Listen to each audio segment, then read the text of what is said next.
I want people in the party who are willing to die for the movement, even though they may not be sure we're going to win tomorrow. If you're not willing to kill, if you're not willing to shoot somebody.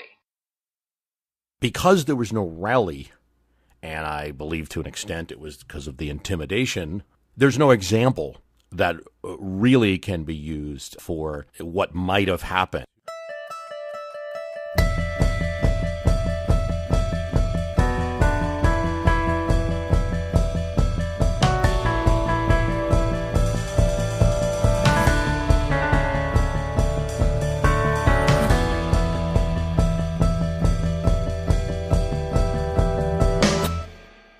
We don't know how or where it started.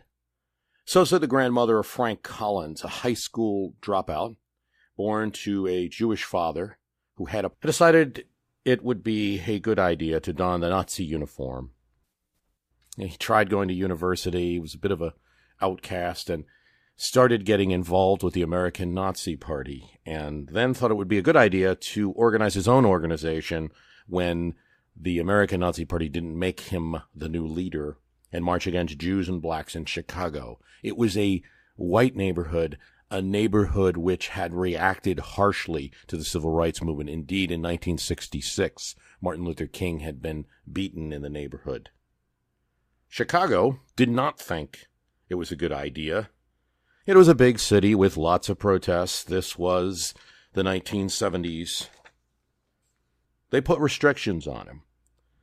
But, he got his rallies of maybe 300 people. Not clear if all the crowd was supporters. This was a rally being held in Marquette Park. It's a park with people in it who are, when there's a public address system, are going to come over. His American Party or National Socialist Party had probably 100 Midwest members. He was specifically going to incite a crowd there and march to the black neighborhoods in Chicago. When he tried to do this, he was denied. They allowed him to speak, they allowed him a place and time in the park, but any instance to try to get people to organize and move beyond where his permit included, Chicago stopped him and charged him with threats of mob action. And all kinds of court cases were held. At one point, the city of Chicago puts a large insurance on him, and he's, the court blocks that. A judge who had sympathized with him on First Amendment grounds found Frank Collins to be contemptible as a person. All right, he didn't even care, even if the judge was citing him. He said, "Judge, I don't care what you do. I have my own plans." Yeah, they lied as usual. See, Pup just told me that we'd be in front of the trees, not behind them. I know, they can't even see us. I hope they can hear us. Mr. Collins? Yeah. Your loudspeaker system, if it's loud enough, they can certainly hear you. Well, they can't even see us. I was told we'd be in front of the trees, not behind us. Well, I'm sorry, this is the agreement you got. And part of those plans included enlisting some of the white suburbs against them. See, in the Chicago neighborhood they picked, there was a big Ukrainian community. So even though it was blue collar, kind of working class, and people of white skin, there were also a number of Ukrainian. And one of the Ukrainian organizers, Ukrainians had been oppressed by the Nazis, seeing the sights of people in Nazi uniforms. He was one of the many who would counter-protest and argue that they should leave the park. So he starts saying, well, it might be a good idea if they enlist some of the towns, the white suburbs surrounding Chicago, in this crazy quest that he's got to march on the black neighborhood. All the towns ignored him. But one town, the suburb of Skokie, Illinois, actually responded and said, "Don't you dare come here." It might have been a kind of 1970s way of trolling, trying to draw out a crowd by the very negative reaction, instilling negative reaction. It brings up all kinds of issues that August 2017 people will be familiar with. Do you call out Nazis? Do you leave them be? How can you not say something, as the people in Skokie did? We probably look back and say, shouldn't have wrote a letter at all. Well, in Skokie, it was not just that these were progressive-minded people who didn't want Nazis marching through their town. 58% of Skokie, Illinois was Jewish, and thousands of them, this is 1977, we're only 30-some-odd years away from the events of World War II, thousands of them were survivors of Nazi concentration camps living in America. And for you, for I, or any normal-thinking people, it was stupid to hit Skokie.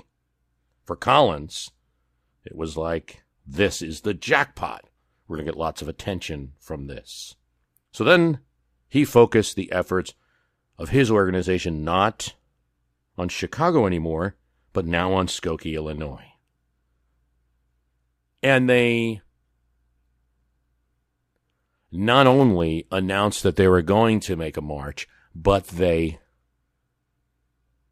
were reports that there were calls from his organization to Jewish residents of the town, going through the phone book, finding Jewish-sounding names, and trying to stir up trouble. The town responded with a heavy cost of $35,000 in order to provide the insurance needed for their safety and for the town's cost if anything should happen at this protest. And in effect, since they could not afford it, it was denying them a permit. The Skokie authorities, the Gentile authorities there, the mayor, says that he's not going to do anything to prevent JDL counter-demonstrations, which are admittedly violent. If that doesn't show clearly what side the law is on, where the tyranny really is, and who is that tyranny, there's nothing more I can say about it. Collins sued, and the matter went to the Illinois Supreme Court. As could be expected, the Skokie community, thousands of Holocaust survivors, were none too pleased and planned their own counter-protest. Saul Goldstein, a Skokie Holocaust survivor and community leader, talked in the press about the effect that it would have for people nearly sent to gas chambers to see swastikas in their American town where they thought they had escaped, the psychological torture. Referring to the decision of Schenck versus the United States, he equated it to Oliver Wendell's famous words, yelling fire in a movie theater. Something we'll talk about in a bit. Said Judge Baum, another leader of Holocaust survivors in the neighborhood, he was one of 100 surviving children out of 15,000 who survived. Most were killed in the concentration camp he was in the Czech Republic. His liberty, George Baum described, was as haunting as it was joyful. He was happy that he escaped, but thought about all the time those who didn't survive. Here, 30 years later, he felt like quoting Hamilton. Liberty may be endangered by the abuses of liberty, as well as the abuses of power. They founded counter groups. Run the Nazis Out was the name of one group. They held signs that said, never again Treblinka, and smashed the Nazis. And yes, it's been a rich tradition with anti-Nazi and anti-Klan rhetoric, for that matter, that it doesn't tend to be very polite. Words like smash and run out, like physical words, are often used. I'm reminded of back in the late 30s in Newark, New Jersey, when the American Bund, a pro-Nazi German organization, was holding rallies. A group, well-funded, with the help of a notorious gangster, physically attacked the Nazis and ran them out of town. This historically has been a pretty common reaction to this kind of stuff.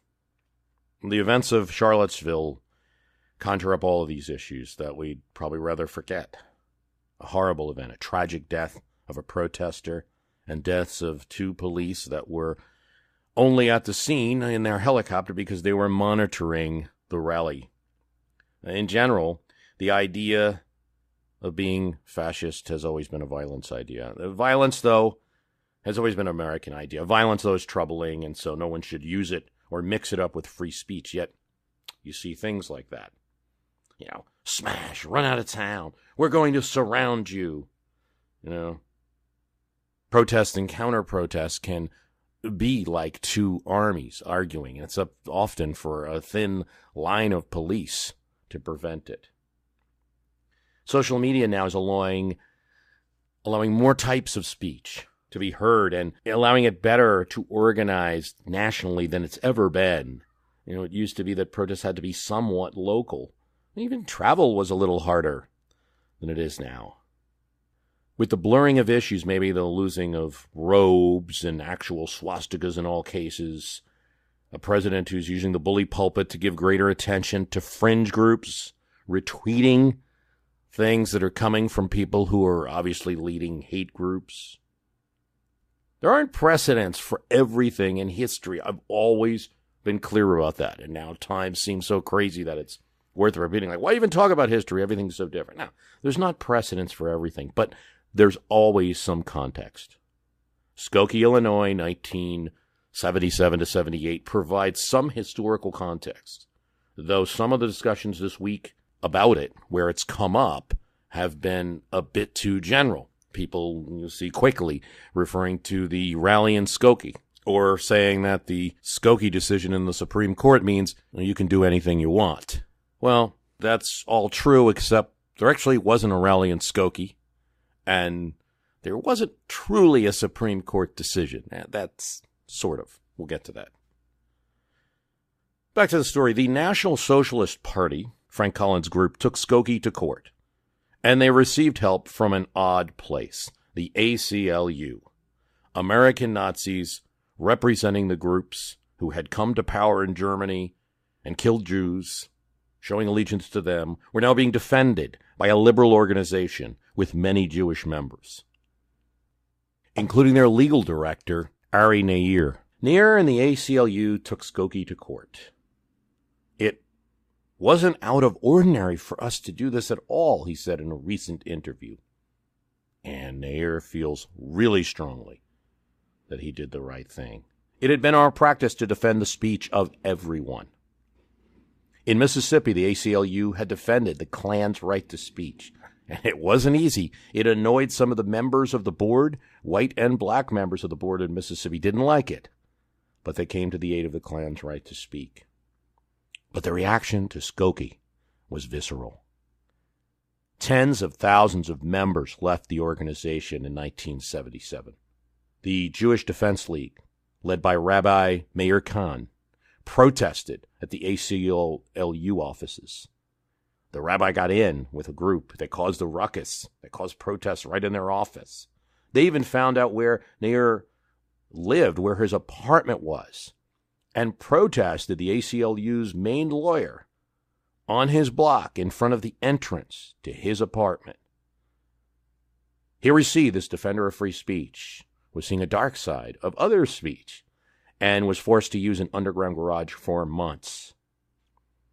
He didn't care. Neir said, "Defending my enemy is the only way to protect my freedom.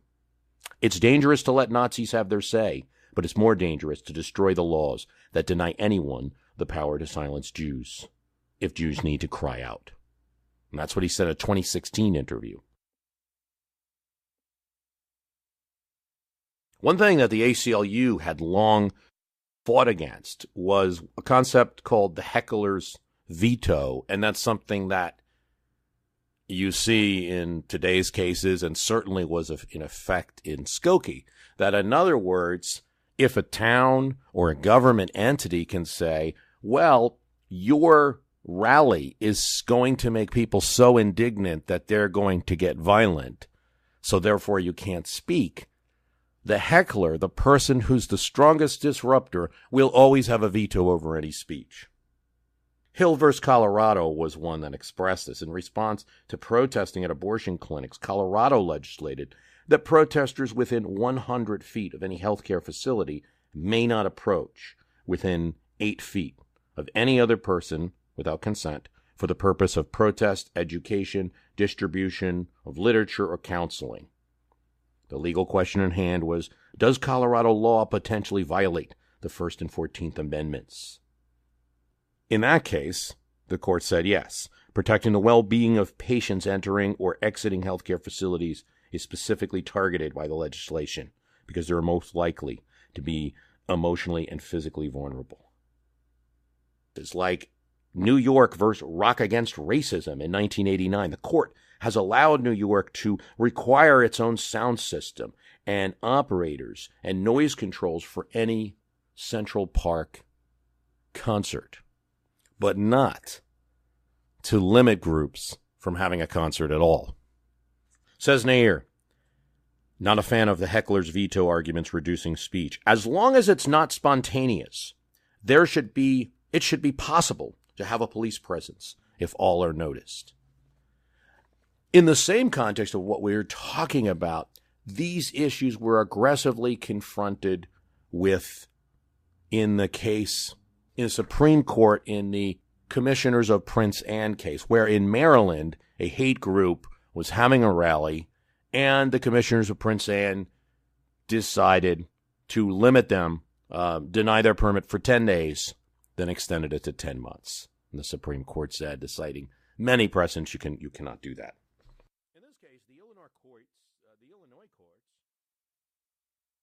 In this case, the Illinois courts sided with the town of Skokie. They refused to stay.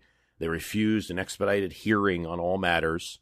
The case went to the Supreme Court, and SCOTUS, in effect, really did not consider all the matters at trial in Skokie, but they did remand the case back to court. So this wasn't like a true Supreme Court case in the way that we often think of it. It was a remand back to the Illinois with instructions that they had to allow more protections for free speech. Court was slightly divided. There was a dissent in this case.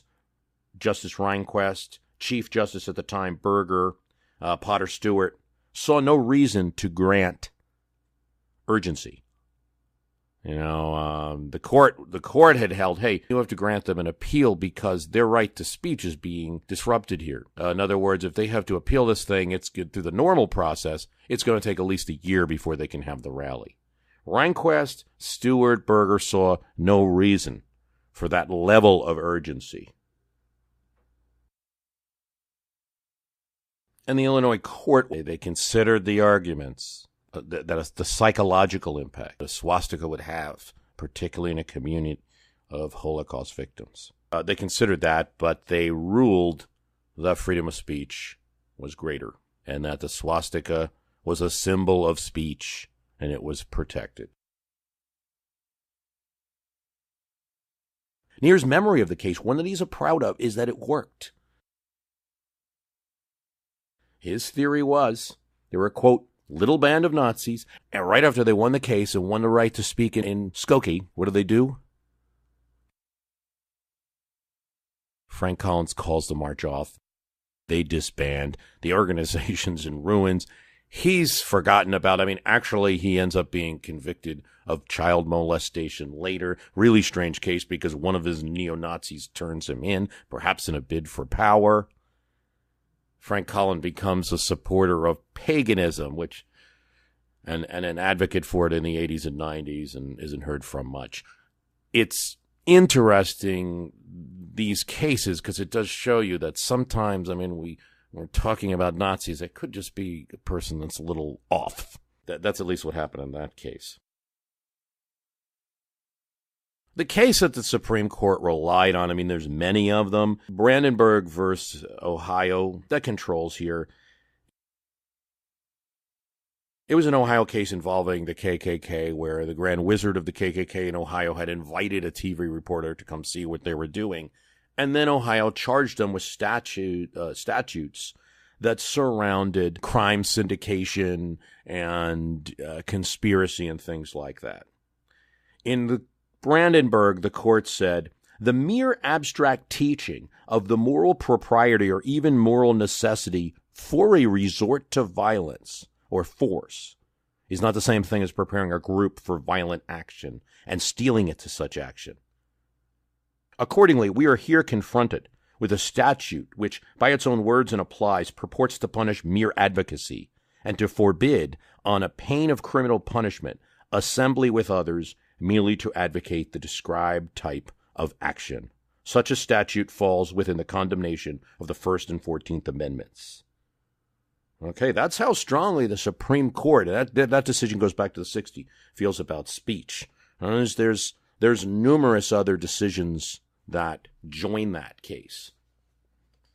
Whitney versus California, a similar case, this time involving the Communist Party of America, formed in California, was charged with teaching the violent overthrow of government.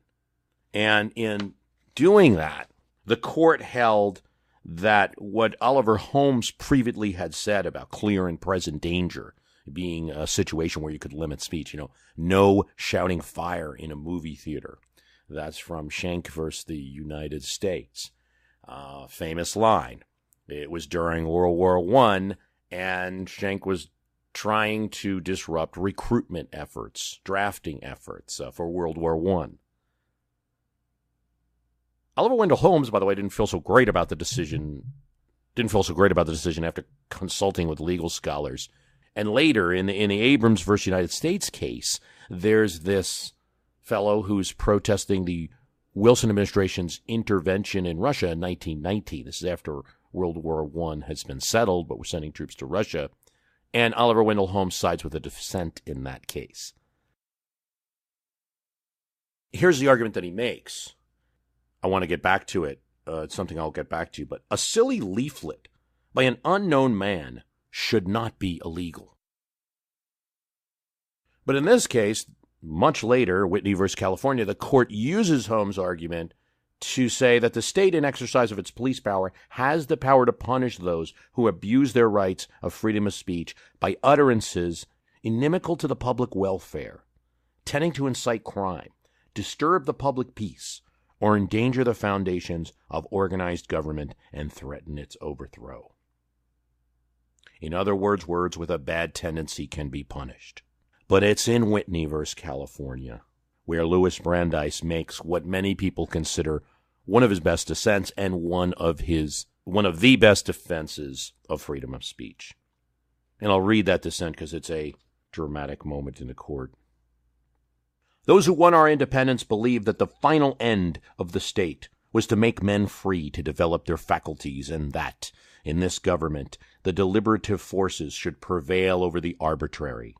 They valued liberty, both as an end and as a means. They believed liberty to be the secret of happiness, and courage to be the secret of liberty. They believed that freedom to think as you will, and to speak as you think, are means indispensable to the discovery and spread of political truth. That without free speech and assembly, discussion would be futile.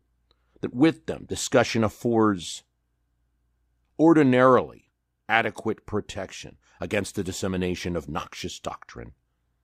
That the greatest menace to freedom is an inert people, and that public discussion is a political duty, and that this should be a fundamental principle in American government. They recognized the risks to which all human institutions are subject, but they knew that order could not be secured merely through fear of punishment for its infraction, that it is hazardous to discourage thought, hope, imagination, that fear breeds repression, that repression breeds hate, that hate menaces stable government, that the path of safety lies in the opportunity to discuss freely supposed grievances and proposed remedies, and that the fitting remedy for evil counsels is good ones.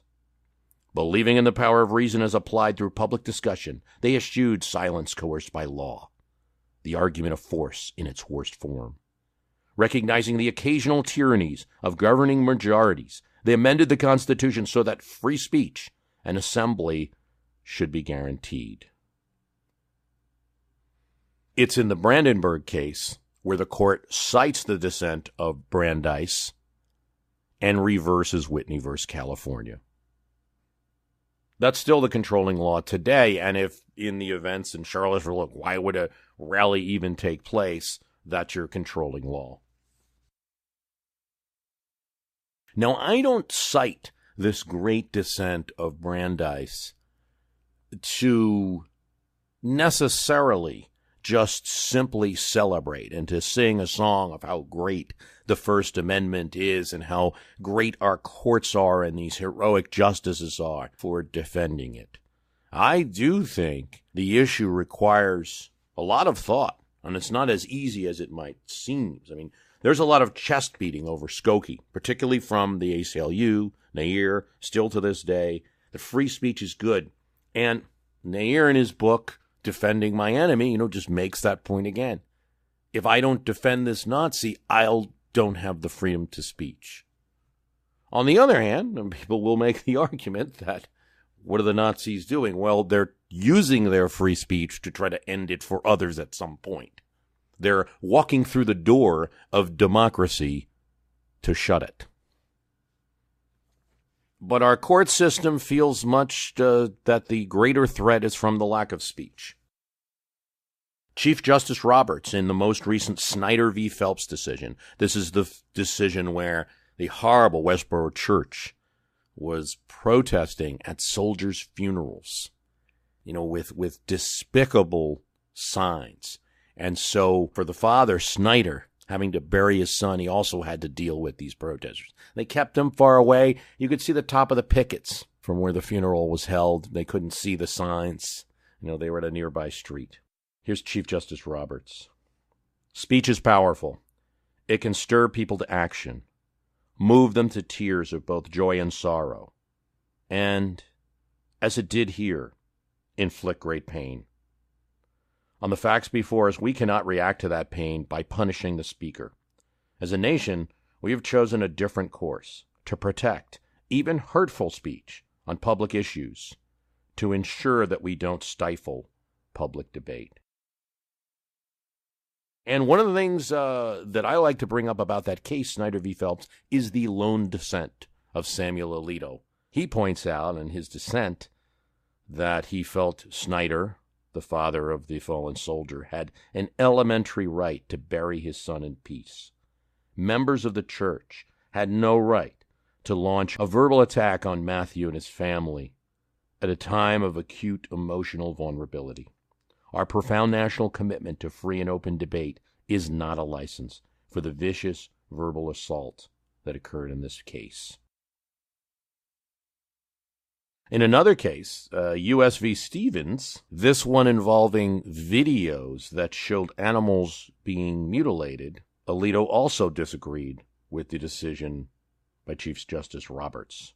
Roberts called it startling and dangerous, the government's argument that the value of certain categories of speech should be weighed against their societal cost when protecting free speech. Alito disagreed, saying, "The First Amendment protects freedom of speech, but it most certainly does not protect violent criminal conduct, even if engaged in for expressive purposes. Videos that depict acts of animal mutilation and death present a highly unusual free speech issue because they are so closely linked with violent criminal conduct." So these are difficult issues to resolve, and I only want to bring up this one point. I think all of this First Amendment celebration, it's obviously such an important American right. Everything feels good because the groups we're protecting are fairly small. Small, insignificant groups. That's what Oliver Wendell Holmes says in Abrams versus the United States. What's the problem with one guy passing out leaflets? I think the Westboro became almost a great foil, like that silly church that's going to generate 30 times as many people counter-protesting them at a soldier's funeral. Are you kidding me? They're an easy group, perhaps, to protect. The Nazis, that American Nazis that Nair talked about, how he felt good about protecting them because his speech rights would never be taken away. Why is it important that there really was no rally in Skokie? Even though everyone keeps talking about Skokie as the example. That's the court case, not the town. Because there was no rally, and I believe to an extent it was because of the intimidation that Colin and the others felt, there's no example that really can be used for what might have happened in the case of an extreme counter-protest and whether the police wouldn't have been able, that they could have summoned in Skokie, and with not a very willing and cooperative police department in that town, what kind of an example we would have had for history. So instead of this great free speech moment, it might have been a moment of violence propagated by Nazis walking through a town of Holocaust survivors. I don't doubt that that's a possible outcome. I also believe that in a way the heckler's veto prevailed, because I think the reason that Collins didn't pursue the march is that it probably feared for his own safety. That limits its use as a precedent without really identifying the context. I believe when we accept the arguments of Nair and Chief Justice Roberts and the Supreme Court of the 1960s, we do so anticipating reasonable results, that the group of fringe speakers is so small that it won't matter. What if it gets large? And to the argument of that if there's time and it's not a spontaneous mob, there should be time for a police presence to protect, the argument against the heckler's veto that Nair makes. We saw in the example of Charlottesville that it's not without a cost to the police. And now, it's not going to be in every case where it's such a human cost to a police department, but it's not without cost to a locality, to a police department. What do we do when certain localities are targeted for whatever, as was happened in 1977, where it was decided because it had a large Jewish population that town should be targeted for a Nazi rally? And how do we draw the line that I think Alito gets at, which might be the beginning of some jurisprudence in this area, or might not? This line between this free speech, this great American value, and harassment or a form of terror. I see that image of those guys marching through the town of Charlottesville with their torches. Where do we draw those lines? But I think to think that we're done just because we have a First Amendment, we're missing a point, particularly the new social media environment, which can transport.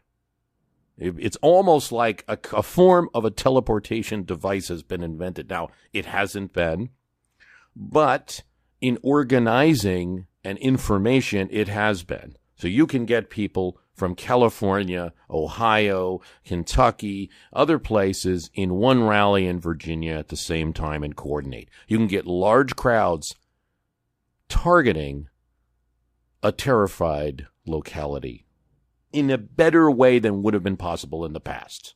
Most of the cases that were dealt with in the past were small local rallies by small local agitators and fringe groups. There are issues unresolved. You have issues like the whole Gamergate controversy or the online harassment, the swarms of people, harassing others, the doxing that goes on social media. And while the legal system can chest beat on some of these big First Amendment cases and feel really good about it, they have been insufficient in all of those cases. And anyone who's a victim of that knows it. It's impossible to use the legal system for most actions when there's a swarm of people on multiple continents using social media against you. Yep, the book is not shut on this one. In telling the story of Skokie, I don't have answers necessarily on these questions, but I think they're questions that do need to be brought up. I want to thank you for listening. This episode is going to be followed shortly by another one. This is obviously done because of the recent events. I want to thank you for listening.